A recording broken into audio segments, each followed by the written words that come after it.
ఒక అమ్మాయికి ఇంట్లో బంధాలు బలహీనంగా ఉన్నాయని బయటి బంధాలను అలవాటు చేసుకోకు. ఎందుకంటే బయటి బంధాలు మొదలైనప్పుడు అవి ఇంట్లో బంధాలను మరింత బలహీనం చేస్తాయి. బయట చూపించే బుజ్జి, బంగారం, నాన్న, హనీ, బేబీ అని చూపించే కేరింగ్ అంతా నిజమని నమ్మకు. నీ నుంచి ఏదో దోచుకోవడానికి, ఏదో లబ్ధి పొందడానికి, కోరిక తీర్చుకోవడానికి మాత్రమే ఈ పొగడ్తలని గ్రహించు. అవి నీ జీవితాన్ని సర్వనాశనం చేస్తాయి. జీవితంలో ముందుకెళ్లాలంటే, ఎత్తుకెదగాలంటే చిల్లర పనులు, లేకి ఆలోచనలు మానయి.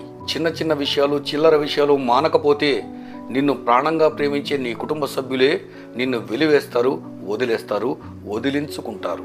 బాధ్యత లేని మగాడు, ప్రేమ లేని ఆడది ఉన్న ఇల్లు నరకం కంటే దారుణం. అక్రమ సంపాదన, అక్రమ సంబంధాలు మన పతనానికి మనం వేసుకునే పునాదులు.